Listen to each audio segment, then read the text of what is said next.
Bonjour à tous et je vous souhaite une bonne année, en tout cas la meilleure qu'on puisse avoir, en espérant que ce cours se continuera en présentiel un peu plus tard. En attendant, ce que je vais faire, c'est aujourd'hui commencer par vous présenter le sujet du cours. Donc le sujet, c'est sur la notion de représentation parcimonieuse. Et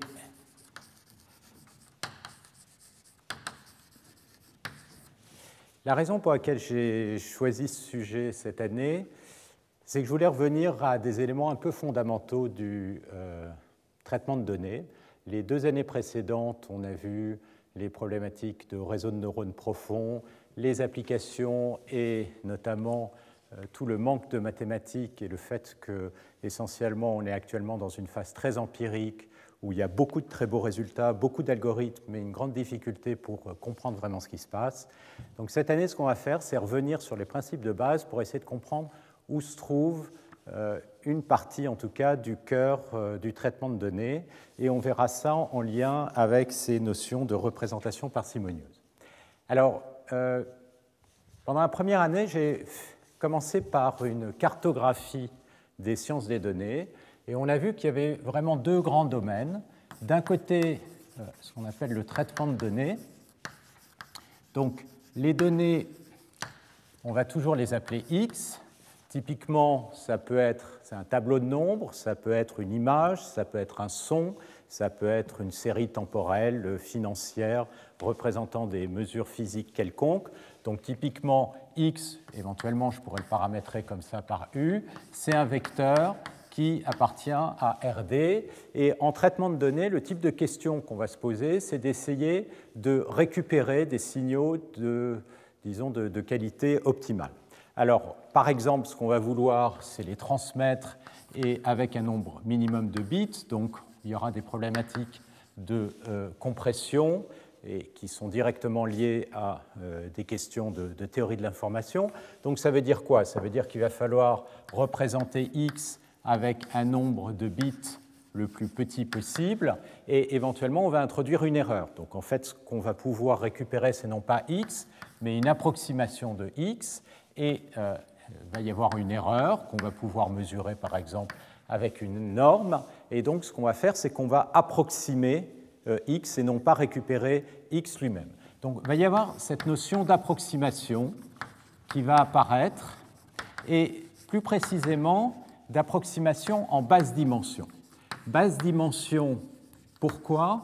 Parce qu'on veut évidemment pouvoir représenter X avec un nombre minimum de paramètres pour pouvoir le comprimer avec un nombre de bits le plus petit possible et donc avoir une représentation parcimonieuse. Donc on va voir l'interaction entre ces 2 notions et évidemment la notion de distorsion, d'erreur, D, qui va représenter l'approximation ou l'erreur introduite.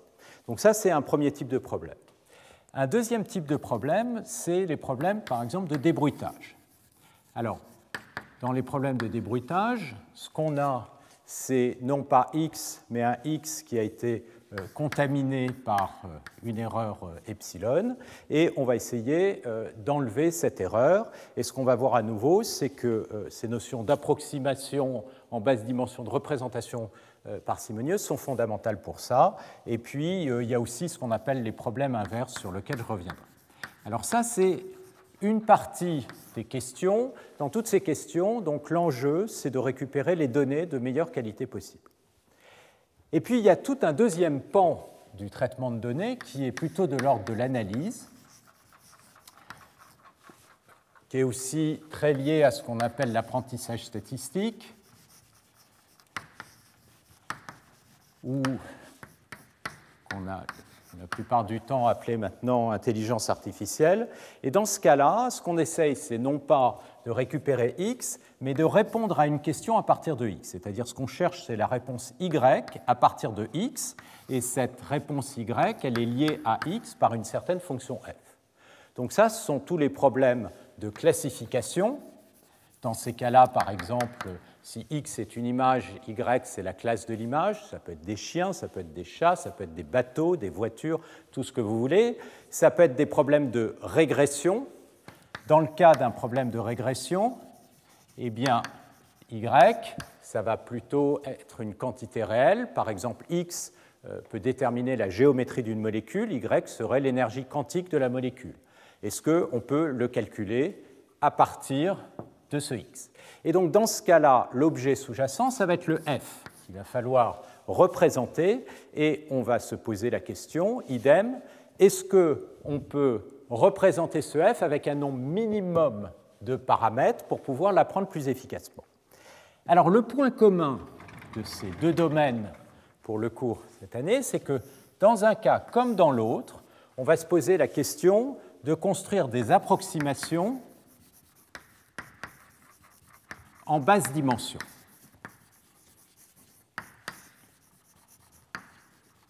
Et qui dit approximation en basse dimension va dire des représentations parcimonieuses.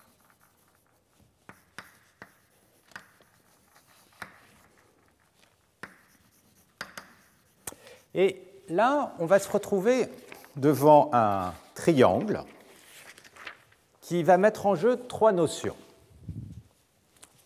Donc, d'un côté, on va avoir ces approximations en basse dimension. On va avoir ce dont j'ai parlé, c'est-à-dire ces représentations parcimonieuses. Il va y avoir une troisième notion qui va rentrer en jeu, c'est la notion de régularité. Et on va voir qu'il y a une sorte d'équivalence entre ces trois notions, qui pourtant veulent dire quelque chose de différent. Quand on parle de représentation parcimonieuse, on ne parle pas d'approximation. On prend tout l'objet, c'est-à-dire que ce soit x, c'est-à-dire les données, ou la fonction f, et on veut la représenter. Et l'idée d'une représentation parcimonieuse, c'est que dans votre représentation, la plupart des coefficients vont être 0, sauf quelques-uns qui vont être non nuls, qui en quelque sorte, si vous pensez à f, et je reviendrai sur cette idée comme une théorie qui relie les données à la réponse, ça voudrait dire en quelque sorte on voit un nombre minimum d'hypothèses pour, à partir des éléments, déduire la réponse. Alors, cette idée d'approximation parcimonieuse est en fait très liée à la notion d'approximation parce qu'en pratique, il faut toujours un très grand nombre d'éléments qui vont éventuellement, il y aura des petits coefficients mais non nuls. Et donc il y a un moment où on va dire, on va couper, on va mettre des coefficients à 0, ça veut dire qu'on va introduire une erreur et on va se retrouver dans ce monde de l'approximation, ce qui est évidemment toujours le cas aussi quand on fait des théories. Ces théories sont toujours approchées, on utilise un nombre réduit d'hypothèses et donc on obtient une approximation de la réalité. Alors, pourquoi est-ce que tout ça est tellement important aussi? C'est parce que ce qu'on va voir, c'est que derrière ces idées, il y a la découverte de structures. Quand on découvre des représentations qui sont parcimonieuses, en sous-jacent, on est en train de découvrir des formes de régularité, d'existence de structures, et il y a strictement une équivalence entre ces trois éléments, et ça va être le sujet de tout le cours cette année, c'est d'essayer de comprendre cette équivalence et de voir les applications. Alors les applications, cette année, ça va être plutôt du côté du traitement du signal, c'est-à-dire ici, mais je commencerai aussi par montrer comment ce que ça permet de bien comprendre au moins les réseaux de neurones à deux couches et les enjeux éventuellement pour des réseaux de neurones plus profonds. Alors, on peut l'approximer, là, si on prend les initiales RAP, cette espèce de triangle. Donc ce RAP, ce que je vais essayer de le faire, c'est... Bon, je ne chante pas très bien, donc je ne vais pas vous le chanter, mais je vais vous donner des registres qui sont un peu différents, en tout cas pour l'exprimer. Les registres, ça va être d'abord le registre linéaire. Et là, vous allez voir qu'on va découvrir tout un pan, ou revoir tout un grand pan des mathématiques, c'est-à-dire évidemment l'analyse de Fourier, tout ce qui est la notion de régularité de Sobolev, des espaces fonctionnels, etc.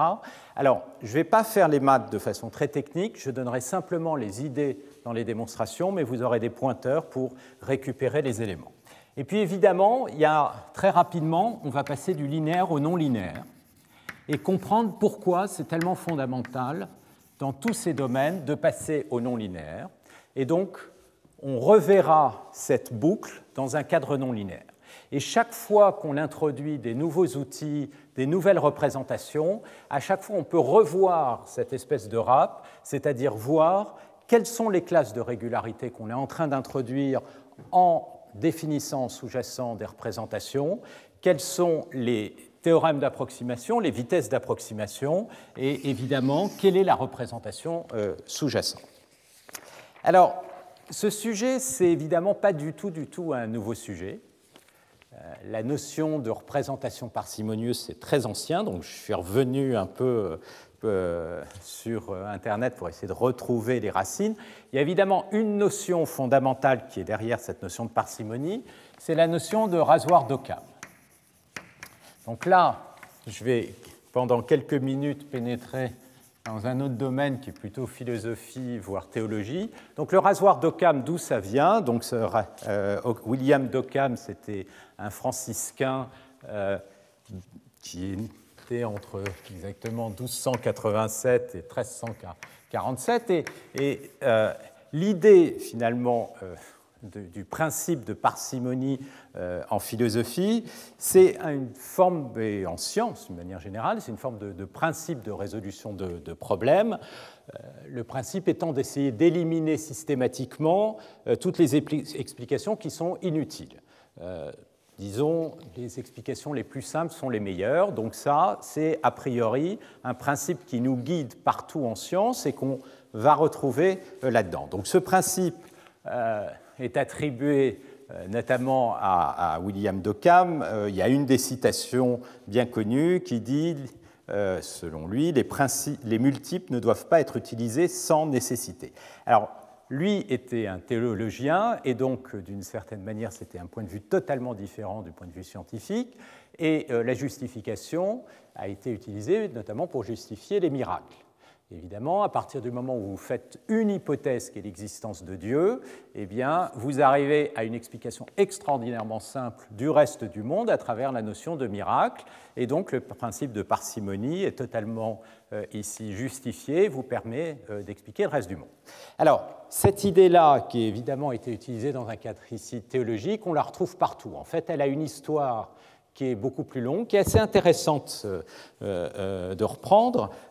Dans un cadre philosophique, on a cette notion de rasoir philosophique qui revient donc à l'idée d'essayer de sélectionner un nombre minimum d'hypothèses, mais comme je disais, on la retrouve bien avant, à commencer par Aristote, donc ça c'est moins 350 ans avant Jésus-Christ. Donc une des citations, on suppose meilleure une démonstration basée sur moins d'hypothèses. Donc c'est vraiment clairement cette notion de parcimonie qui apparaît ici et qu'on retrouve tout au long de l'Antiquité. Une autre citation, Ptolémée, donc ça c'est après Jésus-Christ, entre 90 et 168 après Jésus-Christ. Bon principe d'expliquer avec un nombre minimum d'hypothèses. Et donc évidemment, là c'était pour l'astronomie, puisque tout le système de calcul de Ptolémée a permis de prédire la prédiction des planètes notamment, et pourtant l'hypothèse de base était que la Terre est plate. Donc ça montre bien qu'avec un système d'approximation, on arrive malgré tout à de très bons résultats. Et donc la science avance au fur et à mesure en raffinant ses hypothèses. Donc un peu plus tard, Thomas d'Aquin, donc ça c'était juste avant William d'Occam. Thomas d'Aquin, c'est aussi un théologien qui a notamment fondé l'école scolastique. Et là, l'idée, c'était véritablement, d'une certaine manière, d'intégrer une forme de rationalisme issu de l'Antiquité avec la religion catholique. Et encore une fois, on retrouve en même temps, pour justifier l'existence de Dieu et des miracles, ce genre de maxime, superflu de considérer que ce qui a été expliqué par moins d'hypothèses le sera avec plus. Alors évidemment, en science, c'est un principe qui est tout à fait fondamental. Autre citation, Newton, « Il ne faut pas chercher de causes naturelles au-delà de ce qui est valide et suffisant pour expliquer leur apparence. Alors, ce qui est intéressant dans cette citation de Newton, c'est que c'est véritablement un point de vue empirique. Là, il ne s'agit pas d'expliquer la vérité, mais d'expliquer l'apparence, autrement dit, les mesures. Donc là, on se rapproche beaucoup plus du point de vue qu'on va prendre, c'est-à-dire qu'on va avoir des mesures, et il va falloir expliquer ces mesures à partir de systèmes de représentation les plus parcimonieux possibles. Alors, dans le domaine de la philosophie, et notamment de la philosophie analytique, c'est un principe complètement fondamental. Donc là, je citerai Russell, donc ça c'est 1914. Le rasoir d'Occam, c'est la maxime méthodologique suprême quand on est philosophe. Alors, ça continue, vous pouvez trouver beaucoup de citations en physique moderne, Ernst Mach qui est à l'origine des ondes de choc, principe d'économie, les scientifiques doivent utiliser les principes les plus simples en excluant ce qui n'est pas perçu, donc encore une fois un positionnement qui est beaucoup plus empirique, et en mathématiques. Alors en mathématiques, ce principe de parcimonie, évidemment, on le retrouve dans la recherche d'un nombre minimum d'axiomes. Vous avez tous entendu parler sans doute des discussions sur les systèmes axiomatiques, par exemple la géométrie euclidienne. Vous avez le 5e principe d'Euclide qui dit que quand vous avez une droite et un point en dehors de cette droite, il existe une droite unique qui est parallèle à celle-ci. Et une des questions fondamentales en maths jusqu'à récemment, jusqu'à Poincaré, était de comprendre est-ce que ce principe pouvait être déduit des 4 premiers principes de la géométrie euclidienne ou est-ce que c'est un axiome fondamental, c'est-à-dire qu'il faut l'utiliser. Et Poincaré a démontré que oui, c'est un principe fondamental au sens où si on l'élimine, on peut définir des géométries non euclidiennes en définissant les droites comme étant des géodésiques qui, sur des espaces courbes, peuvent éventuellement s'intersecter. Donc idem pour l'axiome du choix en arithmétique. Donc il y a toute cette recherche en mathématiques de représentation parcimonieuse au sens de nombre minimum d'actions. Alors la question, c'est pourquoi ? Pourquoi est-ce qu'on voit apparaître ces principes de parcimonie dont je vais parler pendant tout ce cours absolument partout ? Alors il y a plusieurs explications. Il y a une première explication, disons, qui est de l'ordre esthétique, qui est très présente en mathématiques. Finalement, le beau viendrait du simple. D'une certaine manière, c'est aussi une racine théologique où le vrai est dans le simple. Donc on peut définir des a priori et dire c'est un absolu, le principe de parcimonie est là parce que c'est ce qui va nous amener vers la vérité. Il y a un autre point de vue qui est empirique, donc qui rejoint beaucoup plus le point de vue anglo-saxon, par exemple Newton, et qui va venir du fait, qui est un principe très présent en apprentissage, d'éviter le surapprentissage. Si le nombre d'hypothèses est supérieur au nombre de mesures, il est toujours facile d'expliquer les mesures à partir de ces hypothèses. Et on peut expliquer absolument n'importe quoi. Il y a un autre point de vue qui observe qu'attaché à chaque mesure, il va y avoir une forme d'erreur. Il va y avoir une forme de bruit. Donc, minimiser le nombre de mesures, c'est en fait un compromis entre l'erreur qu'on va produire, et là, on va se retrouver en plein dans ces notions d'approximation en basse dimension.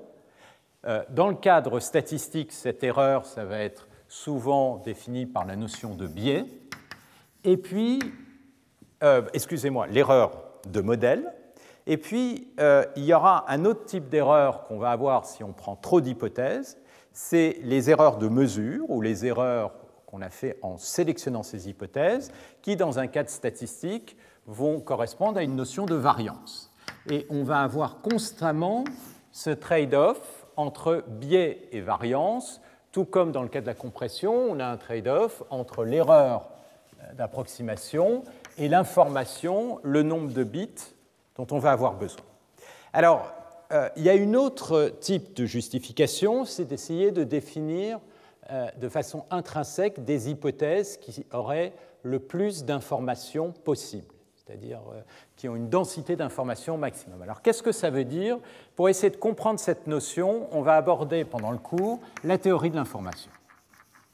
Alors ça, c'est quelque chose qui va être très naturel, puisque à travers le codage, il va falloir définir la notion de codage minimum qui est liée au concept d'entropie, ce qu'on va démontrer. Et donc là, on va faire un détour par la théorie de l'information pour comprendre comment ça rentre dans ce cycle entre régularité, approximation et parcimonie. Alors, je voudrais juste finir cette introduction sur un peu cette histoire par le fait que ce n'est pas un principe absolu. Donc c'est un principe qui a été remis en cause par un certain nombre de philosophes, y compris Wittgenstein, qui était un élève de Russell, pour qui la parcimonie est une règle arbitraire qui n'est justifiée que par son efficacité. Et effectivement, si vous regardez par exemple du côté de la biologie, nombre de biologistes ont fait observer, comme Watson, le fait que la simplicité n'est pas du tout forcément observée en biologie. Si vous prenez par exemple le moyen de voler, eh bien vous en avez plein, depuis les insectes jusqu'aux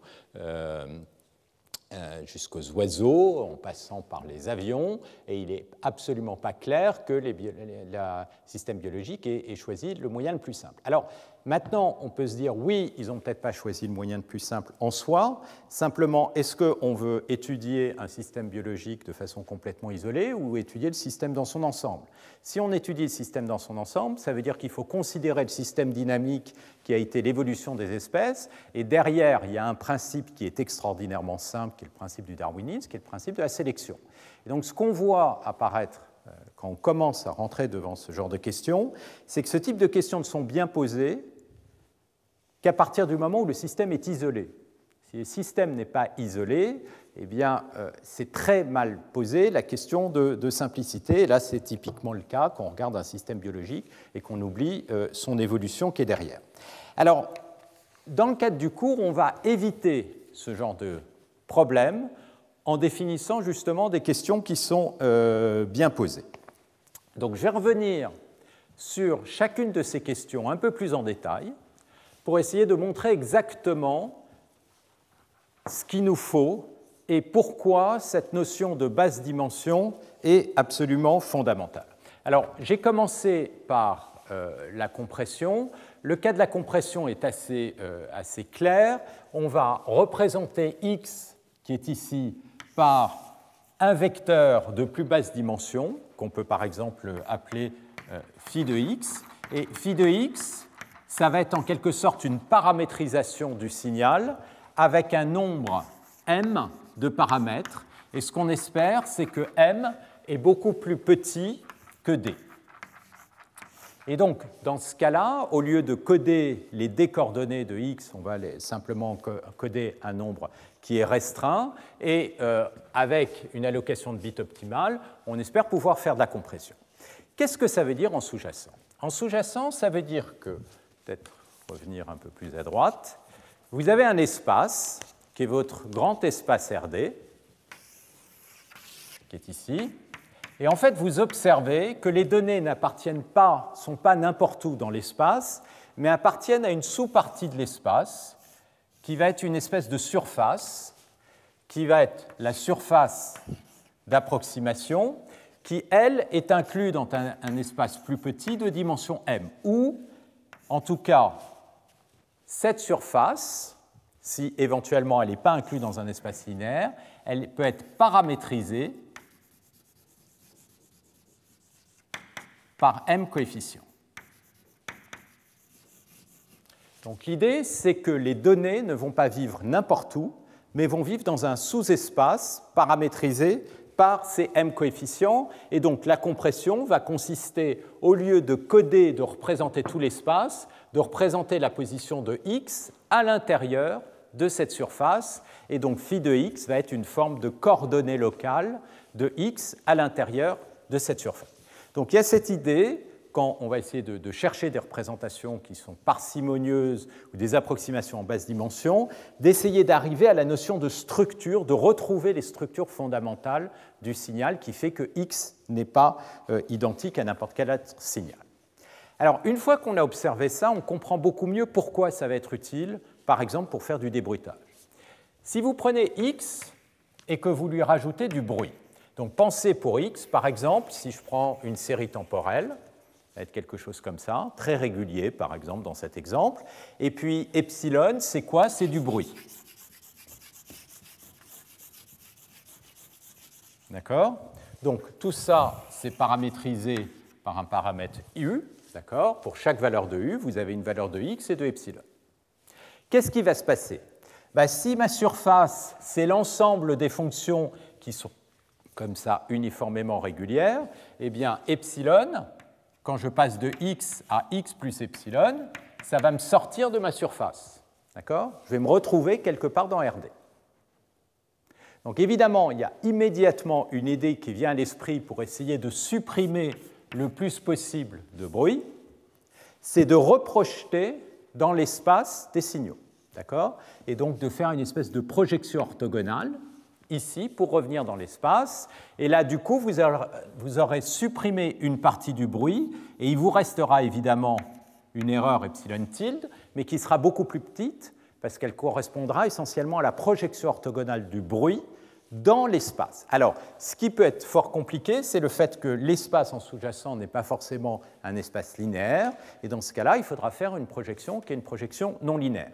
Mais on voit bien, notamment, que plus l'espace de x est petit, plus vous allez pouvoir supprimer de bruit.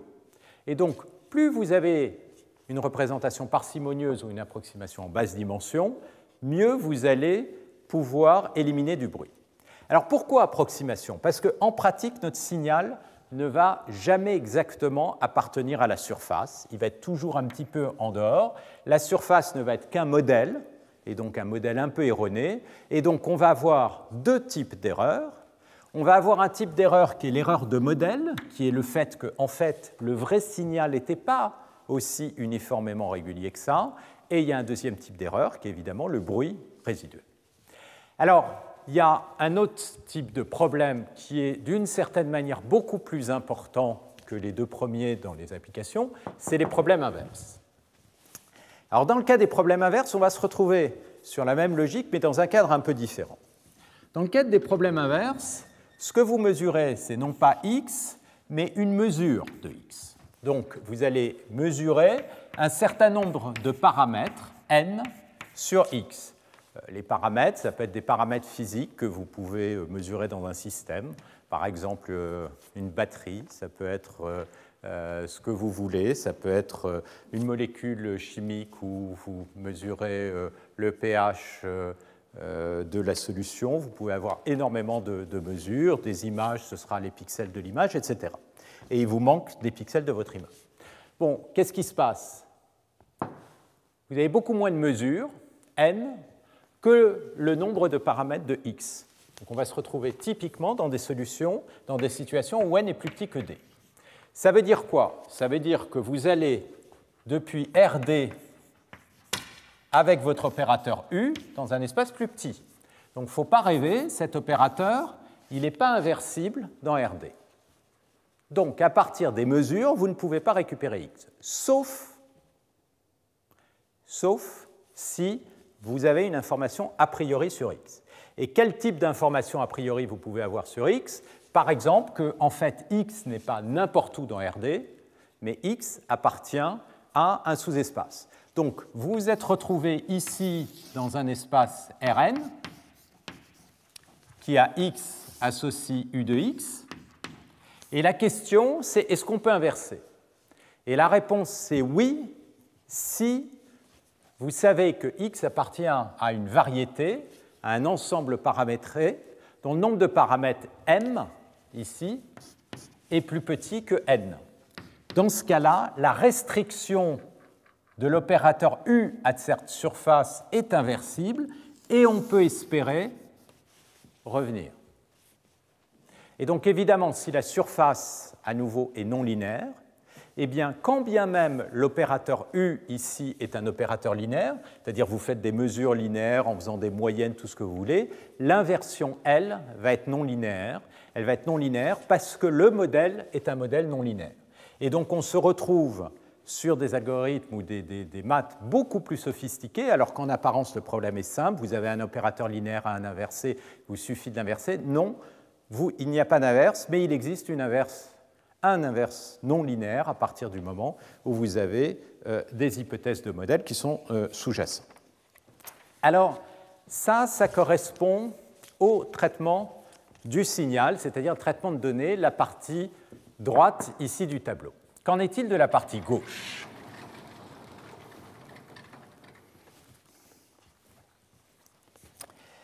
Alors, la partie gauche est d'une certaine manière beaucoup plus proche de l'histoire que je vous ai racontée sur tout l'historique de la notion de parcimonie, de sélection d'hypothèses. Il s'agit ici d'être capable d'estimer la réponse à une question, Y, une classe, une quantité physique, à partir d'une donnée X. Alors, le F ici, si vous supposez que X est par exemple, on va supposer qu'il est borné, donc dans 0,1 en dimension D, eh bien F, il appartient à un espace de possibles qui est énorme, qui est l'ensemble de toutes les fonctions qui vont de 0,1 D sur R.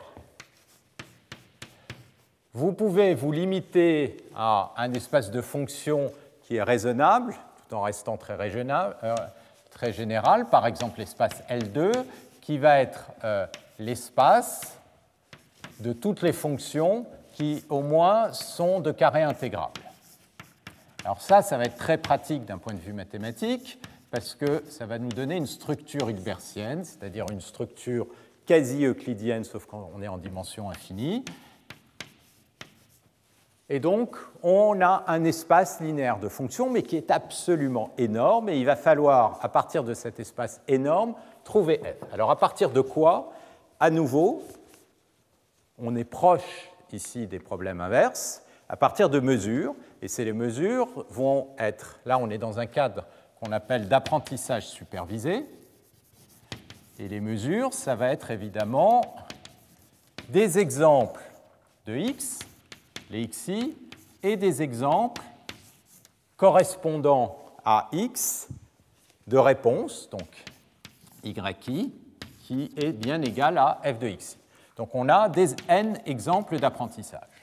Et à partir de ces N exemples d'apprentissage, on peut voir ça comme un espèce de problème d'interpolation. À partir des valeurs de F de XI, il faut récupérer cette fonction F de X. Alors, évidemment, il va falloir avoir des hypothèses qui vont être très, très fortes pour, à partir de N exemples, pouvoir estimer cette fonction en dimension infinie. D'autant plus que cet espace, et on va le voir, ça, je vais très rapidement revoir ça, on a cette notion de malédiction de la dimensionnalité, cet espace est véritablement absolument énorme, et donc il va falloir avoir des hypothèses très très fortes. Alors, plutôt que de regarder ces hypothèses, je vais commencer par les algorithmes. Qu'est-ce que, par exemple, parmi les réseaux de neurones, on vous propose comme algorithme pour essayer de résoudre ce genre de choses? Un réseau de neurones a une couche cachée, ça consiste à faire quoi? Vous prenez votre tableau de nombres X qui a des variables, d'accord? C'est un vecteur qui a des variables. Vous commencez par le représenter, ça c'est la première couche où vous allez appliquer un opérateur W, par les m variables de votre couche intermédiaire. C'est quoi ces m variables? Elles sont calculées avec un opérateur linéaire suivi d'une non-linéarité ρ. Donc, qu'est-ce qu'on va calculer? Wx, d'accord? Je peux l'écrire comme des produits scalaires entre x et un certain nombre de vecteurs que je vais appeler EP, et je vais prendre m produits scalaires. Ou vous pouvez voir ça simplement W comme une grande matrice qui va prendre en entrée x et puis qui va vous produire P. Donc vous avez une matrice qui va avoir ici des variables et puis m, et vous allez obtenir un vecteur qui est Wx ici, qui est de taille m. D'accord? Ensuite, vous appliquez une non-linéarité, ρ. La non-linéarité est une non-linéarité ponctuelle. Alors, vous pouvez avoir différents types de non-linéarité. par exemple ce qu'on appelle un rectificateur. Ça prend tout simplement le max entre la valeur a et 0. Donc un rectificateur, si je regarde la variable a, c'est quelque chose qui est 0 quand a est négatif, et puis qui ensuite est égal à a. Vous pouvez prendre comme non-linéarité une sigmoïde. Donc une sigmoïde, ça a plutôt une tête comme ça. Typiquement, c'est entre 1 et moins 1. Ça, c'est la variable a. Et ça, c'est ρ de a. Donc vous avez votre non-linéarité qui est ici. Et puis, à la fin, vous allez faire une combinaison linéaire de toutes ces variables avec un classificateur linéaire. Alors, si vous faites une régression, le but, c'est d'avoir un réel et qui va vous donner ici y. Alors, comment est-ce qu'on peut écrire y qui va être une certaine fonction que je vais écrire ici, f tilde de x? Bien, comment on a obtenu y? Bien, on a commencé par calculer tous ces produits scalaires, c'est-à-dire qu'on a calculé ρ de wx, c'est-à-dire que j'ai appliqué la non-linéarité à chacun des coefficients qui est dans cette couche cachée ici. Et puis ensuite, j'ai fait une combinaison linéaire en appliquant un opérateur C. Et donc ça, c'est, j'applique l'opérateur C à wx. Éventuellement, je peux avoir un biais ici, et puis je peux avoir un dernier biais que je vais appeler petit d ici. Alors si je décompose ceci pour écrire explicitement par rapport aux coordonnées que j'ai ici, eh bien, je vais avoir un opérateur linéaire qui est appliqué aux variables qui sont les ρ de x produit scalaire avec EP. Le biais, donc je vais rajouter un biais ici avant d'appliquer ma non-linéarité. Et puis je vais faire une combinaison linéaire de ces quantités-là avec des coefficients CP. D'accord? Donc là, je fais des combinaisons linéaires pour obtenir la valeur de y à laquelle je peux éventuellement rajouter un biais. Et ça, c'est ma valeur y tilde. Donc ça, c'est une autre façon de l'écrire explicitement. Et vous le voyez ici. Bon, qu'est-ce qu'on voit? Ce qu'on voit dans ce cas-là, c'est que la fonction f tilde que j'ai construite, bien, c'est une combinaison linéaire de ces quantités-là. D'accord? Donc, qu'est-ce que j'ai fait? Ben, j'ai m quantités ici. D'accord? Donc, ce que j'ai fait, c'est que j'ai pris f tilde. D'accord? Y tilde, c'est f tilde de x. Et je l'ai décomposé comme une combinaison linéaire de fonctions élémentaires. Et ces fonctions élémentaires, donc je peux les écrire comme somme sur P de Cp, et la constante D, je peux la garder ou je peux l'enlever, ça n'a pas grande importance, comme des fonctions élémentaires que je peux appeler ici G indice P de x. Et c'est quoi les fonctions G indice P de x? Eh bien, c'est précisément ces fonctions ici, c'est-à-dire cette fonction du produit scalaire plus un certain biais de ρ. Donc, qu'est-ce que ça veut dire? Ça veut dire que là, j'ai construit un modèle linéaire à partir de fonctions prédéfinies de f tilde. Autrement dit, j'ai construit un modèle d'approximation en relativement basse dimension, simplement m, et surtout, pourquoi ce n'est pas tellement compliqué? Parce que c'est un modèle linéaire. Alors, comment ça se passerait si jamais je voulais faire de la classification? Si je veux faire de la classification, c'est essentiellement la même chose. La seule différence, c'est que la sortie ici y, au lieu d'être une valeur, typiquement, ça va être un petit tableau de valeurs.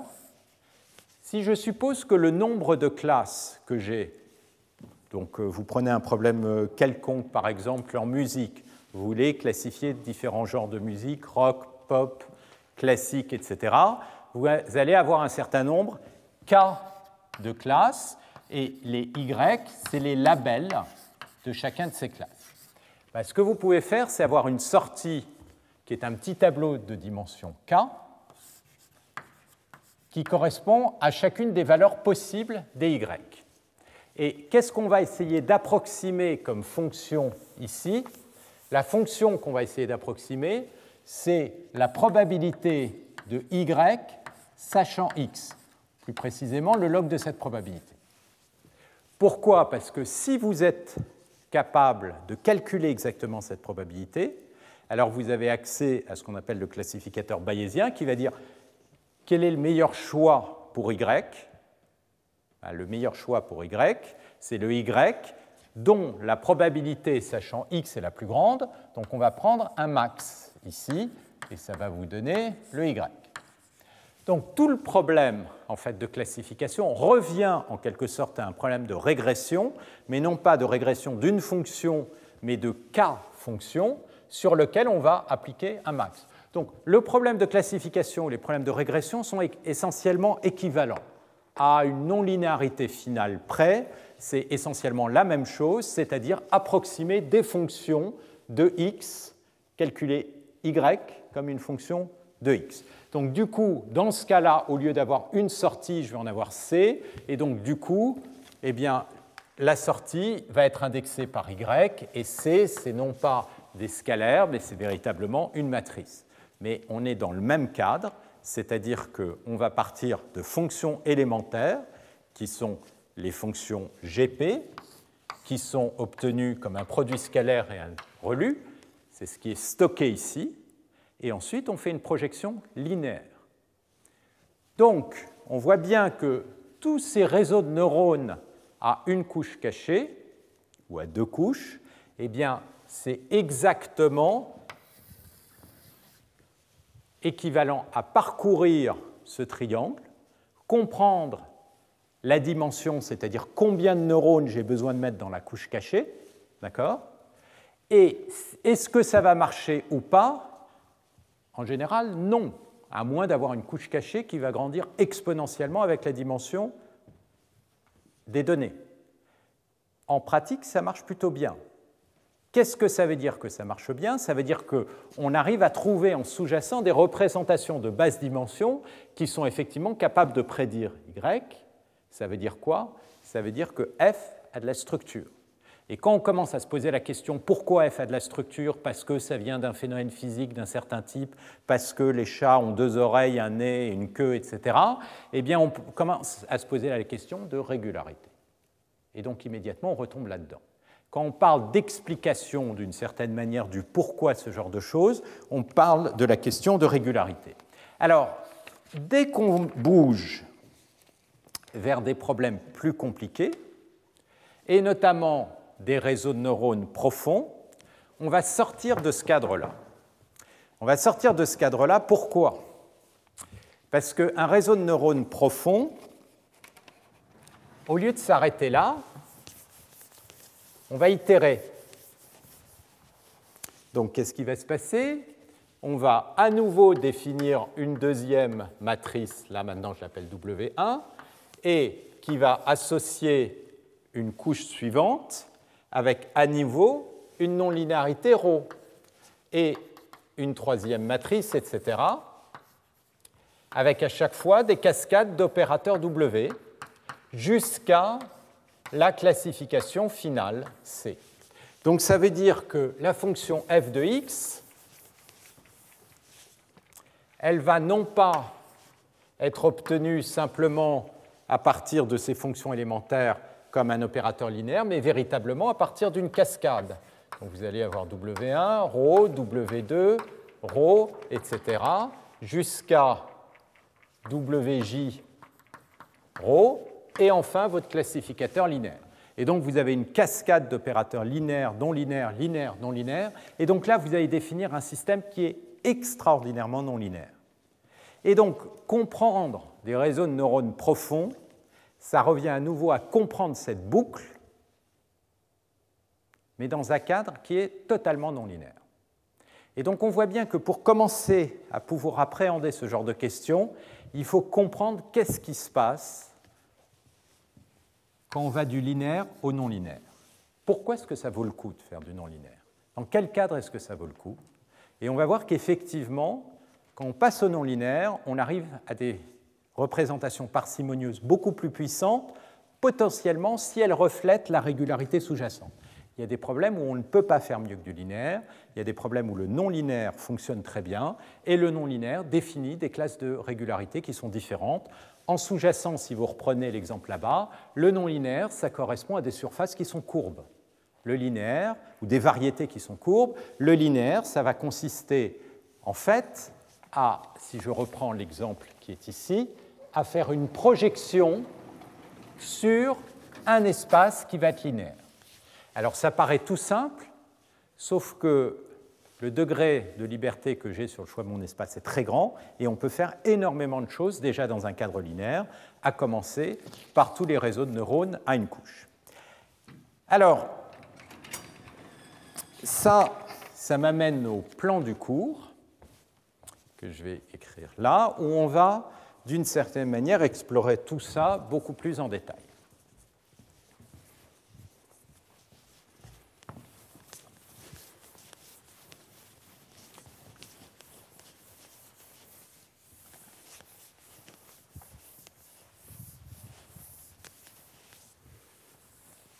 Alors,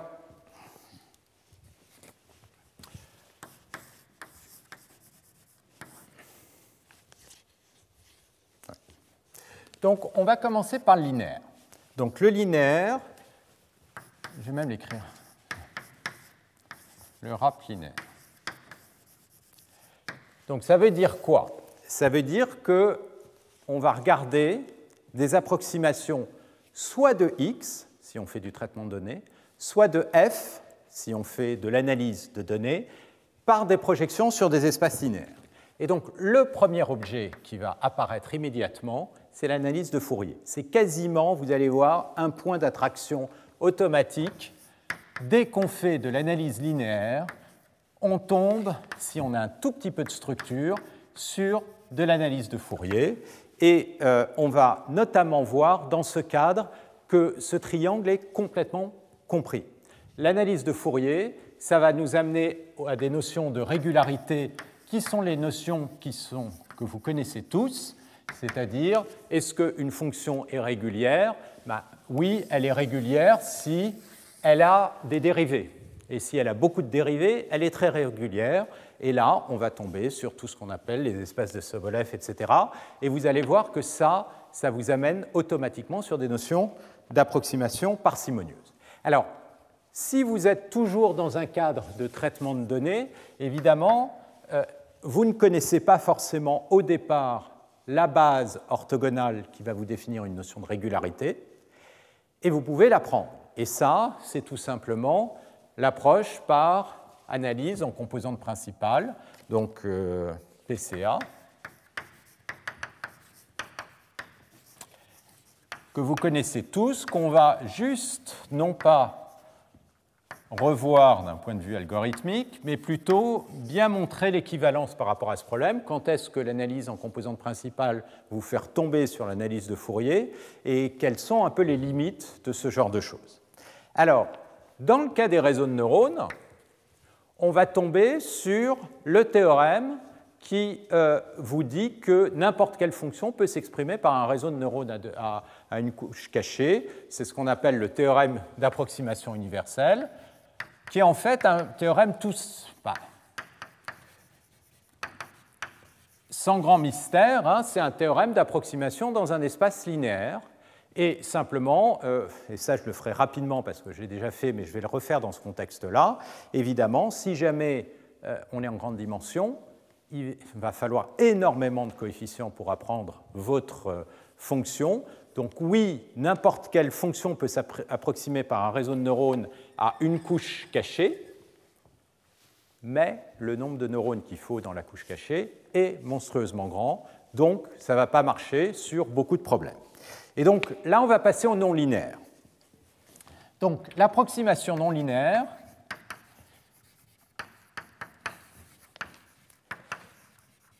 alors, les systèmes de représentation que je vais utiliser ici, systématiquement, c'est des bases. C'est-à-dire des opérations. linéaires, souvent orthogonales, mais pas forcément.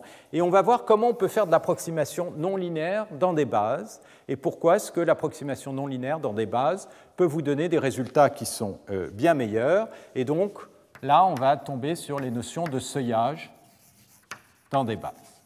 Alors, pour pouvoir mettre ça en musique, il va falloir trouver des bonnes bases.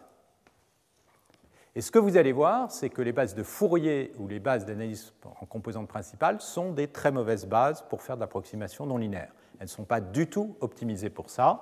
Et donc on tombe sur d'autres types de bases. Et là, on va voir les bases d'ondelettes. Donc on va voir les notions de multirésolution.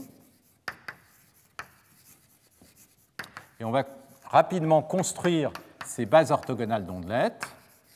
Et vous allez voir que les algorithmes rapides qui sont liés aux ondelettes ressemblent étrangement aux structures de réseaux de neurones profonds, c'est-à-dire des cascades d'opérateurs linéaires, sous-échantillonnage, linéaire, sous-échantillonnage, etc. Et à partir de là, on va revisiter tout ce triangle, mais dans un cadre non linéaire. C'est-à-dire que la notion de parcimonie va être différente, on va faire des approximations en basse dimension avec des algorithmes qui sont différents, et donc les classes de régularité vont être différentes. Et là, on ne va pas tomber sur les espaces de Sobolev, mais on va tomber sur des espaces qui sont différents, beaucoup plus généraux, qui sont les espaces de Bezoff. Et ces espaces, en fait, sont des espaces de signaux qui, au lieu d'être uniformément réguliers, peuvent avoir des singularités. Et donc, vous pouvez avoir des choses comme ça, mais d'une certaine manière, pas trop. D'accord ? Donc vous avez, et la quantité de singularité que vous pouvez avoir va être mesurée par l'index de l'espace et va vous donner des notions de complexité. Donc on va tomber dans une jungle de fonctions qui est beaucoup plus large, beaucoup plus générale et beaucoup plus intéressante, parce que là vous pouvez commencer à avoir des images avec des contours, avec des domaines, etc., alors qu'une image uniformément régulière, elle n'est pas très intéressante. D'accord ? Si vous prenez le cas des images. Ensuite, on va passer à la théorie de l'information. Alors, la théorie de l'information est très importante en sous-jacente dès qu'on essaye de relier ça à des modèles. On le verra spécifiquement pour l'application à la compression. Dans le cas de la compression, ce qui nous intéresse, c'est non pas avoir un nombre minimum de paramètres, mais un nombre minimum de bits. Et la grosse différence, c'est qu'un paramètre, c'est un réel, et un bit, c'est 0 ou 1. Et un réel, a priori, il faut un nombre infini de bits pour le coder. Donc il va falloir passer de l'approximation du réel au nombre de bits. Et qu'est-ce qu'il y a en sous-jacent ? Il y a des enjeux de stabilité. C'est-à-dire qu'il faut que votre représentation dans la surface, votre paramétrisation, d'une certaine manière, elle soit stable pour que si vous induisez une petite erreur sur un paramètre, il n'y ait pas trop d'erreurs sur le signal reconstruit. Donc, on va voir cette correspondance avec le codage, et donc, j'en parlais, on va voir évidemment le fait que le nombre de bits est défini par l'entropie, et ça, c'est la base de toute la théorie de l'information de Shannon, avec cette observation qui est absolument remarquable, c'est qu'en très grande dimension, la plupart du temps, vous allez voir que les processus ils se concentrent, et ils se concentrent dans des espaces très petits par rapport à l'espace total, et cet espace, c'est ce qu'on appelle les ensembles typiques. Et qu'est-ce que c'est que l'entropie ? Eh bien, l'entropie, c'est une mesure de la taille de l'espace dans lequel les données se sont concentrées. Et donc, d'une certaine manière, on voit bien, l'entropie, c'est quelque chose qui est un peu similaire à cette dimension M, mais d'une certaine manière va être un peu plus fin, une notion plus fine, pour accéder au nombre de bits. Et on verra comment tout ça se met à nouveau en musique pour pouvoir obtenir des codes optimaux. Alors, donc on va faire de la compression à partir de ça. Et là-dessus, je vais rentrer dans les applications. Alors, la première application qu'on va regarder, c'est la compression d'images. Et en particulier, il y a deux standards, JPEG et JPEG 2000. Et ce que vous allez voir, c'est que JPEG c'est une famille de bases orthogonales qui sont essentiellement des bases de Fourier. Et la génération d'après JPEG 2000, c'est des bases d'ondelettes qui permettent d'avoir des représentations plus parcimonieuses et donc qui ont permis d'améliorer la qualité de la compression d'image. Le deuxième type d'application qu'on va regarder, c'est le débruitage. Alors, le débruitage, j'en ai parlé tout à l'heure, c'est un problème assez fondamental parce qu'il permet notamment, en sous-jacent, d'identifier l'espace, la surface sur laquelle on est. Puisque finalement, qu'est-ce qu'on est en train de faire quand on fait du bruit? Quand on rajoute du bruit, et qui est par exemple du bruit blanc, on bouge de façon aléatoire en dehors de la surface et on essaye de se ramener dans la surface. Donc, mettre au point un algorithme de débruitage, ça revient en fait à mettre au point un modèle pour les données et donc essayer de retrouver cette variété sous-jacente. Alors, j'ai parlé de temps en temps de variété, mais il faut faire très très attention parce que cette variété dans cet espace de dimension D, elle est de très grande dimension. Et donc, mathématiquement, cette variété, elle va être essentiellement représentée par une notion de processus aléatoire. Il ne faut pas voir ça là. Il faut faire très attention quand on regarde ces petits schémas. On n'est pas dans un espace en 3 dimensions avec une variété en 2 dimensions. On est en espace de dimension 1 million, c'est-à-dire en espace de dimension infinie, dans lequel on a une variété de dimension 10 000 ou 100 000, c'est-à-dire elle-même de dimension quasiment infinie. Et donc, les propriétés ne sont pas les mêmes, et ça va être très important de bien le comprendre pour pouvoir voir pourquoi il y a quand même des mathématiques un peu sophistiquées derrière tout ça. Alors, à la notion de débruitage, il y a 2 approches, linéaires ou non linéaires, et on va regarder les deux, et on va regarder notamment les notions de modèles sous-jacents. Et si j'ai le temps, on va regarder les 2 approches, l'approche bayésienne et l'approche minimax.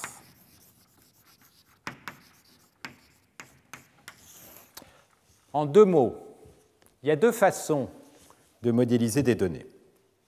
Une façon, c'est une façon déterministe, qui consiste à dire qu'est-ce que je sais sur X? Eh bien, je sais que X appartient à un ensemble θ. D'accord? Donc c'est totalement déterministe. Je ne sais pas où est X dans θ, mais je sais que X appartient à une certaine variété θ qui, avec un peu de chance, est plus petite que mon ensemble dans sa totalité. Et dans ce cas-là, ce que je peux espérer faire, c'est avoir une erreur sur l'ensemble θ qui est la plus petite possible. Donc autrement dit, qu'est-ce que je vais faire? Je vais minimiser l'erreur maximum pour tout x dans θ, et c'est ce qu'on appelle des modèles minimax.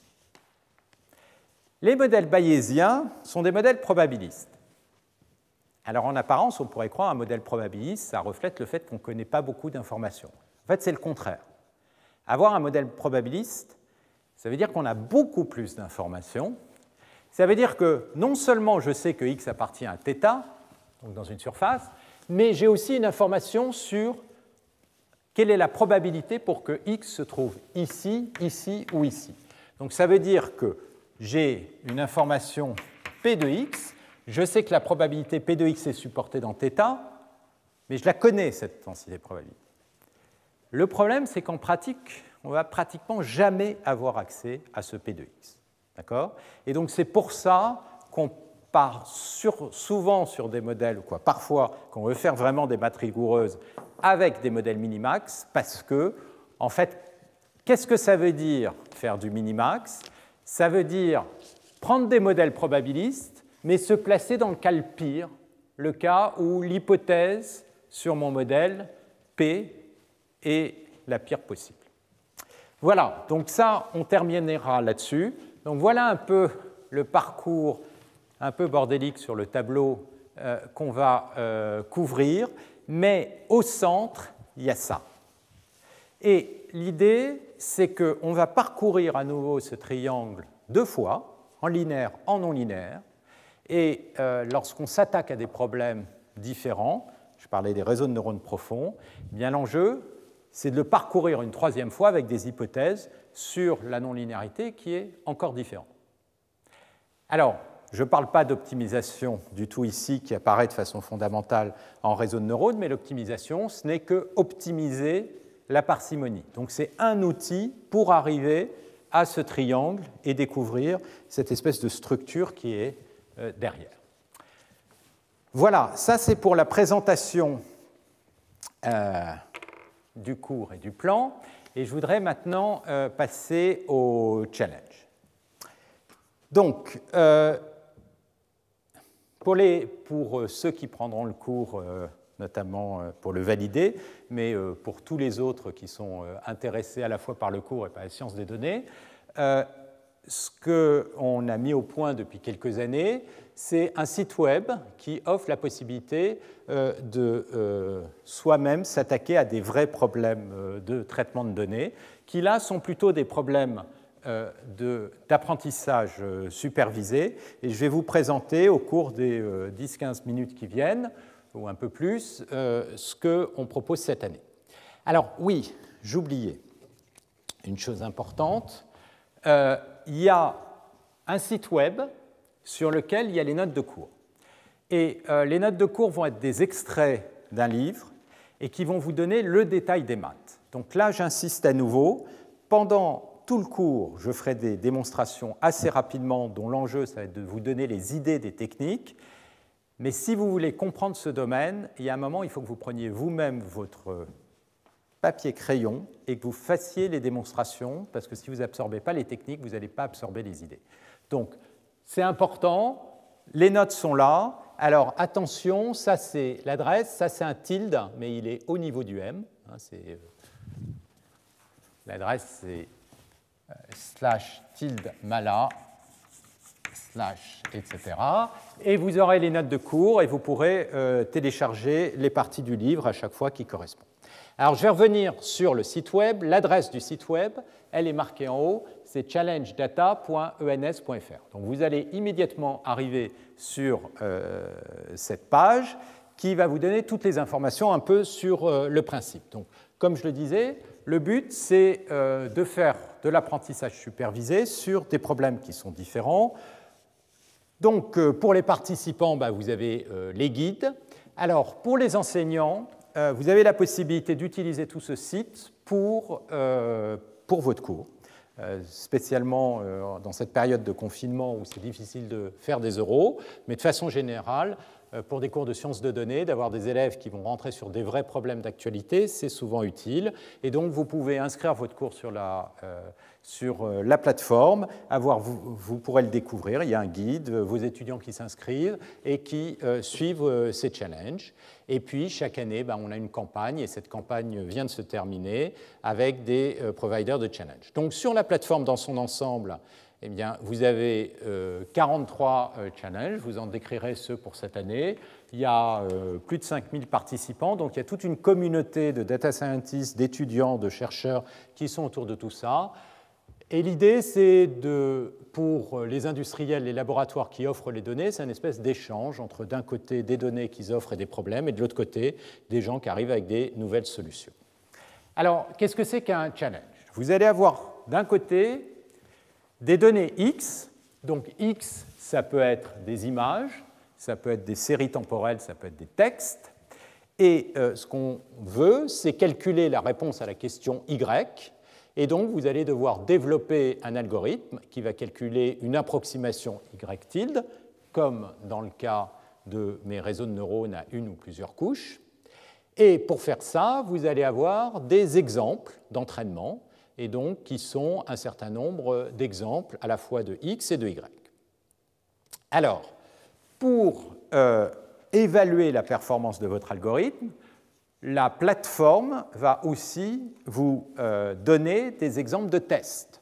Donc les exemples, les données de tests qui sont indiquées ici, vous n'allez pas évidemment avoir les solutions, c'est-à-dire les réponses Y qui sont associées, puisque l'enjeu, c'est justement que vous calculiez les prédictions à partir de ces exemples de tests. D'accord ? Et donc, vous allez les soumettre à la plateforme. Évidemment, la plateforme, elle, a stocké les vraies réponses. Et donc, la plateforme va vous renvoyer un score qui va être une mesure de l'erreur entre ce que vous avez soumis et la vraie valeur Y. Alors, le score dépend totalement du problème. Et encore une fois, on va regarder ça un peu plus en détail. Si vous avez des problèmes de régression, ça peut être tout simplement une erreur au carré. Si vous avez des problèmes de classification et des erreurs différentes, vous pouvez avoir des cours ROC, etc., des choses très différentes. Donc, comment est-ce que ça fonctionne? Une fois que vous êtes inscrit, vous pouvez soumettre. Alors, vous ne pouvez pas soumettre plus de 2 exemples, 2 solutions par jour. Pourquoi? Parce qu'on veut éviter que vous appreniez, autrement dit, vous fassiez du surapprentissage sur les exemples de tests. On va en parallèle, ou plutôt la plateforme maintient en parallèle une partie des données qui sont cachées, c'est-à-dire qui ne sont jamais, sur lesquelles on ne vous donne jamais les réponses. Et 2 fois dans l'année, on va donner les réponses sur les variables cachées, le 15 juin et à la fin de l'année, c'est-à-dire le 15 décembre. Donc ça, vous le verrez dans ce qu'on appelle le Private Leaderboard. Et ça, c'est le juge de paix. Parce que, évidemment, si vous faites trop de soumissions, vous allez finir par avoir des très bons résultats sur ces exemples sur lesquels vous avez soumis très souvent, mais sur les exemples que vous n'avez jamais vus, vous aurez peut-être des résultats très différents. Et ça, l'occasion de voir la différence de résultats, ça va être l'expérience du surapprentissage. Vous allez voir pourquoi il ne faut pas faire de surapprentissage, pourquoi il ne faut pas soumettre trop souvent. Ça va être à travers le décalage de score. Alors, chaque année, on a une remise de prix qui, normalement, a lieu en début janvier, c'est-à-dire, normalement, qui aurait dû avoir lieu la semaine prochaine. Hélas, cette année, on ne pourra pas le faire, mais il y aura un palmarès de score et 2 gagnants qui seront, malgré tout, affichés. Et les challenge providers organiseront peut-être, chacun de leur côté, des séances, ça c'est à voir. Alors, il y a une chose qui est importante, c'est que tout ça, c'est l'occasion de faire de la science. Et donc, le but, ce n'est pas simplement d'avoir un très bon score, mais vraiment de comprendre ce qui se passe. Mais quand bien même votre but serait d'avoir un très bon score, vous avez intérêt à faire de la science. Autrement dit, il y a des méthodologies qui sont derrière. Alors, il y a un très bel exposé qui avait été fait il y a maintenant 3 ans par Pierre Courtiol dans le cours. Donc, vous pouvez le récupérer sur le site du Collège de France. C'était l'exposé du 21 février 2018. Et il vous explique, lui fait partie des champions de ce type de challenge sur Kaggle, et il vous explique la méthodologie. Et il y a quelques principes de base. D'abord, regardez les données, regardez un peu les statistiques des données, comment elles se comportent. Alors, quelque chose d'élémentaire, mais qui est très difficile de le suivre, c'est de commencer par simple. On a assez naturellement tendance ou envie de prendre des données, de les balancer dans un réseau de neurones profond à 250 couches qui a été programmé dans PyTorch et de voir ce que ça donne. C'est une mauvaise stratégie. Mauvaise stratégie d'abord parce que ça ne marche pas la plupart du temps, et surtout, vous n'allez pas comprendre comment l'améliorer. Il faut commencer avec des modèles simples, voire des modèles linéaires, pour comprendre pourquoi le problème est compliqué. On va vous fournir des benchmarks sur ces problèmes. Commencez par regarder les benchmarks, comment ils fonctionnent, pour comprendre pourquoi est-ce que vous pouvez l'améliorer. Et encore une fois, on retombe sur ces problématiques. Vous avez un modèle linéaire, vous allez voir que les performances sont potentiellement limitées. Quel type de non-linéarité?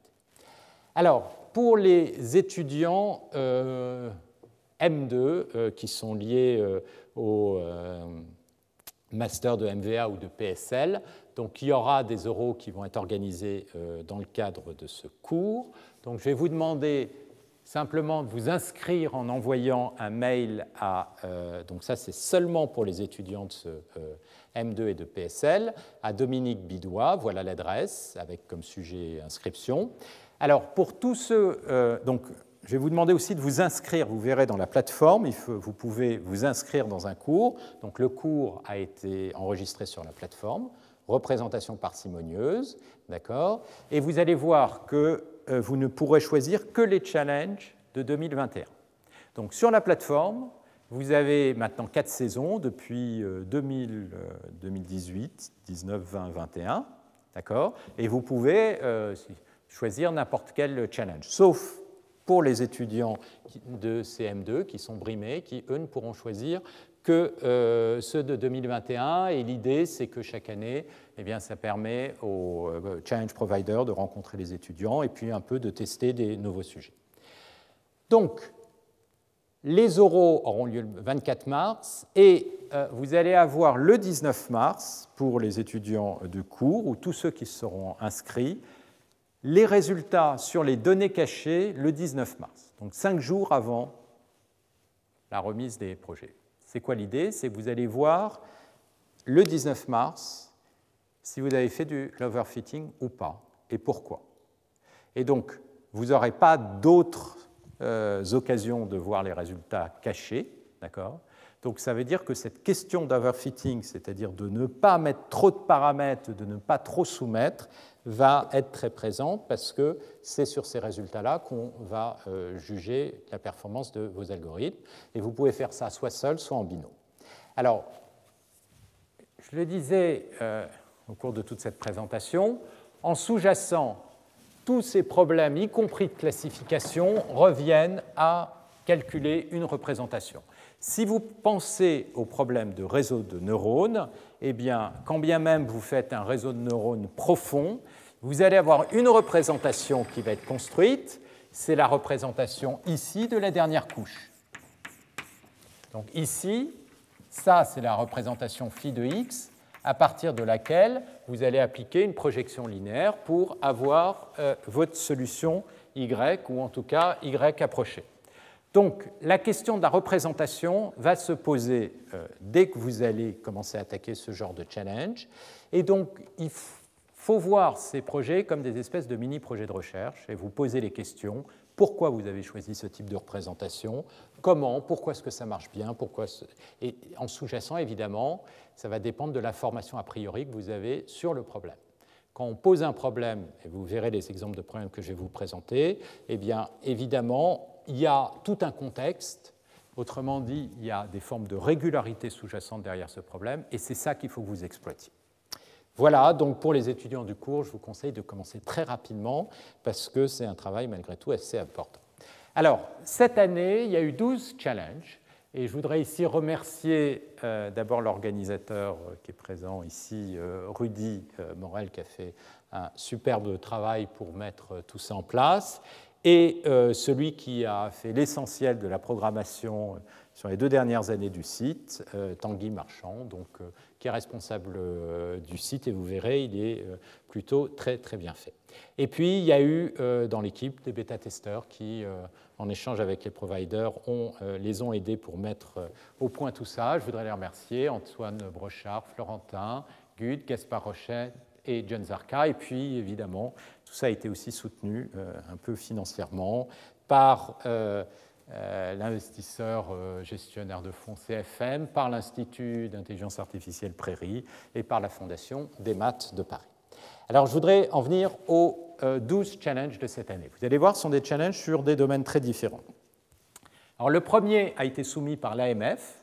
L'AMF, c'est en quelque sorte le gendarme des marchés financiers qui contrôle que toutes les transactions sont légales, etc. Et un des problèmes qu'a l'AMF, c'est de surveiller notamment le trading haute fréquence et de voir que les pratiques sont les bonnes pratiques. Et donc, le problème que nous a ici soumis l'AMF, c'est d'essayer de détecter les traders haute fréquence. Et comment est-ce qu'on les détecte? Eh bien, il vous propose à partir du comportement de trading dans la journée, il propose un vecteur de descripteurs, de 35 descripteurs, ce qu'ils décrivent, de sortir la caractéristique de l'investisseur. Est-ce que c'est un trader haute fréquence? Est-ce que ce n'est pas un trader haute fréquence? Ou est-ce que c'est un trader mixte? D'accord? Et donc, quelles sont les difficultés? Eh bien, on a des classes qui sont très peu équilibrées, peu de traders haute fréquence parmi les participants, et ce n'est pas forcément évident, comme vous le verrez, pour les détecter. Donc, à chaque fois, vous verrez sur le site du Collège de France, tout comme sur la plateforme, il y a une vidéo de 10 minutes où on vous explique en détail, puis il y a toutes les informations sur le site. Alors, dans le domaine de l'économie de la finance, vous avez un deuxième challenge qui a été proposé donc, par ce fonds d'investissement CFM. Et là, le problème, c'est de prédire les volumes de transactions en fin de journée. À la fin d'une journée, vous avez ce qu'on appelle des enchères, c'est-à-dire qu'il y a des très gros volumes qui sont échangés. Pourquoi? Sous forme d'enchères. Pourquoi? Parce que les gens ont besoin éventuellement d'avoir une position neutre à la fin de la journée, de manière à ne pas souffrir par des variations de position pendant la nuit, par ce qui se passe à Tokyo ou à New York, etc. Et donc, ce qu'ils veulent, c'est être capable de prédire le volume de ces enchères à partir des données qui vous sont fournies, qui sont des données de rendement, de volume au cours de la journée. Et donc, vous avez ici un problème en quelque sorte de régression ou, suivant si c'est quantifié, de classification. Troisième problème, totalement différent, proposé par une start-up Dream. Là, l'enjeu, c'est de détecter l'apnée pendant le sommeil. Donc, il y a beaucoup de gens qui souffrent d'apnée, beaucoup plus que ce qu'on pense, c'est ce qui peut être potentiellement dangereux. Et donc, ce qu'ils proposent, c'est mode d'acquisition de différents types de signaux, d'électrocardiogramme, d'électroencéphalogramme et de signaux respiratoires. Donc ça va être le X, d'accord? Et le Y, ça va être une segmentation dans le temps qui va vous déterminer, là vous voyez en rose, les périodes d'apnée. D'accord, d'apnée respiratoire. Donc vous allez avoir à nouveau un problème de classification complètement mal équilibré, environ 7% d'apnée typiquement dans les mauvais cas de période. Votre X, c'est une série temporelle, donc évidemment la question de représentation, puis vous voyez bien que vous avez des séries très oscillantes. Donc séries oscillantes, on va pouvoir probablement replacer des outils d'analyse harmonique pour ça, et donc on veut améliorer les outils existants. Alors, pour ceux qui préfèrent plutôt sauver la planète, ça c'est un challenge qui est proposé par le CNRS, deux chercheurs du CNRS. Donc là, l'enjeu, c'est d'essayer de prédire sur des périodes de 5 ans les écarts par rapport aux variations naturelles du climat. Donc il y a une certaine courbe de probabilité pour que vous ayez des températures beaucoup plus froides ou des températures beaucoup plus chaudes. Vous avez des modèles qui construisent ce type de choses, donc à partir de modèles physiques, de modèles chimico-physiques, d'échanges entre les océans, l'atmosphère, la végétation, etc. Et puis, vous pouvez avoir une approche purement statistique en partant des données et essayer de faire de la prédiction. Et ce qu'on va vous donner pour faire ça, c'est des cartographies mondiales avec les modèles existants, et il va falloir faire de la prédiction sur les 5 ans à venir. Donc voilà, ici, le Y, ça va être la prédiction. Alors, la spécificité du challenge, c'est que ce genre de choses ont été... Alors, de manière générale, systématiquement, ce sont des problèmes nouveaux. C'est-à-dire, on ne vous pose pas des faux problèmes, mais des vrais problèmes. Et donc là, ce genre de prédictions ont été faites à l'échelle de la planète, en termes de prédictions statistiques. Question, est-ce qu'on peut avoir des bonnes prédictions, mais beaucoup plus localisées, de façon géographique? C'est la question sous-jacente de ce challenge. Ce challenge-là, qui est proposé par la société Miwu, est un challenge d'analyse et de labeling de musique. Vous allez avoir des musiques sur lesquelles on va vous donner des descripteurs. Donc là, on ne va pas remonter au niveau du signal d'entrée, mais de descripteurs qui ont été déjà calculés par des réseaux de neurones.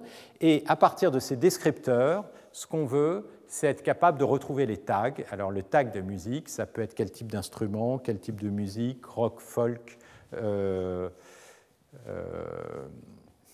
il y a plein d'autres tags, donc il doit y en avoir une centaine de tags comme ça, et donc avec des données à nouveau complètement déséquilibrées. Et donc l'enjeu, c'est d'être capable de faire d'une certaine manière d'analyser cette dernière phase qui va partir de ces descripteurs et d'arriver à de la classification. Alors, autre type de problème qui est d'une certaine manière lié à l'environnement, en tout cas l'économie d'énergie, à nouveau proposé par une société, Aux Énergies. Et là, l'enjeu, c'est de minimiser les dépenses énergétiques dans les bâtiments sans faire de rénovation. Et alors, comment est-ce qu'on fait ça? Eh bien, pour faire ça, il faut optimiser la température et donc tout en maintenant des bonnes zones de confort. Et pour ça, eh bien, il faut faire de la prédiction sur l'évolution des qualités, des caractéristiques physiques. Donc là, les variables X en entrée, ça va être la quantité d'air soufflé par 3 centrales de traitement d'air et des prévisions sur la température et l'humidité relative à l'extérieur. Et ce qu'on veut, c'est prévoir plusieurs quantités, dont notamment la température et l'humidité relative à l'intérieur, qui est évidemment un des paramètres fondamentaux de confort. Et donc là, vous avez des problèmes de prédiction, notamment de séries temporelles. Autre challenge qui est ici proposé par Planet Week, une société qui aide à nouveau à l'optimisation des ressources énergétiques. Alors là, c'est un problème qui est lié à l'utilisation des bornes de chargement de voitures électriques à Paris. Donc, ce qu'on veut, c'est évidemment optimiser la répartition de ces bornes et s'assurer qu'il n'y a pas de liste longue, disons, d'attente qui est trop longue. Et donc, pour ça, vous allez avoir un historique de l'utilisation, mais aussi des éléments de contexte. Les éléments de contexte, ça peut être par exemple le trafic en temps réel, c'est la météo, toutes sortes d'éléments qui vont pouvoir influencer la classification. Et à partir de ça, il va falloir mettre au point un système de prédiction d'utilisation de ces bornes. Alors, d'autres types de données, des images ici. Donc là, vous allez avoir des images satellites. Et là, vous avez un problème de couverture du sol. Ce qu'on a besoin, c'est de savoir en temps réel l'évolution des couvertures de sol, c'est-à-dire est-ce qu'on a de la végétation, de l'urbain, différents types d'urbain, etc. Et donc, c'est un problème de segmentation d'images. Vous allez avoir en entrée les images couleurs, avec évidemment toutes les problématiques de couverture nuageuse qu'il faudra traiter, et d'être capable d'optimiser les classifications à partir de ces images satellites. Autre problème, plutôt du côté ici, tout ça, je les parcours dans l'ordre alphabétique, financier. Donc, vous avez sur les marchés deux types d'actifs, ce qu'on appelle des actifs liquides, qui s'échangent énormément avec un très gros volume, et des actifs qui ne sont pas liquides, c'est-à-dire des actifs où, si jamais vous faites une transaction, potentiellement, d'abord, il y en a peu, et vous pouvez influencer le prix à travers votre propre transaction. Et donc, l'objectif ici, c'est d'évaluer les performances des actifs liquides à partir des actifs qui ne sont pas liquides. Donc, vous avez le X, ça va être la performance des actifs qui ne sont pas liquides, avec une catégorisation des actifs, parce que ça va dépendre des secteurs d'activité, etc. Et le Y, ça doit être une information sur la performance des actifs liquides, et le contexte économico-financier vous sera expliqué à nouveau dans ces petites vidéos. Autre challenge avec des données, cette fois-ci mixtes. Ça, c'est un challenge qui est proposé par Rakuten, qui est un site de e-commerce japonais. Et là, ce qu'il nous propose, c'est des images et du texte. Le texte est en japonais. Et ce qu'on va vous demander, c'est de trouver le label de couleur du produit. Donc là, par exemple, vous avez une tasse, elle est blanche. Donc il faut sortir le label de couleur. Il y a des exemples qui sont beaucoup plus compliqués. Et donc, il va falloir faire ça à partir des données textuelles. Donc là, vous avez un problème multimodal, d'une certaine manière, il faut tout intégrer, et de l'image. D'accord ? Et vous allez voir, il y a des exemples qui sont donnés, il y a des exemples qui sont vraiment compliqués pour déterminer la couleur sous-jacente. Alors là, on part dans un domaine à nouveau totalement différent. Ça, c'est le domaine de l'exploration géophysique. Donc ça, c'est proposé par la société Schlumberger. Et donc en géophysique, l'enjeu, c'est de découvrir les structures géophysiques du sous-sol. Comment on fait ça ? Eh bien, on émet des ondes, on a des ondes réfléchies, on a des signaux, et à partir de ces signaux, on essaye de construire des modèles du sous-sol. Et donc vous avez, après inversion des équations des ondes, des modèles qui sont comme ceci. Et ce qu'on veut, c'est notamment déterminer les zones d'intersection entre des couches géophysiques, parce que ça, ce sont des éléments très caractéristiques pour déterminer notamment des présences d'eau, de pétrole, de gaz, etc. Et donc l'enjeu challenge, c'est à partir des données obtenues dans le cadre de campagnes de prospection, c'est de déterminer ce qu'on appelle les DIP, c'est-à-dire les points d'intersection à travers ces structures sinusoïdales qui décrivent plus en détail. Dernier challenge, qui est un challenge là industriel, donc une des grosses problématiques évidemment dans l'industrie, c'est le contrôle de qualité. Et là, c'est un challenge qui est proposé par Valeo, donc industrie automobile.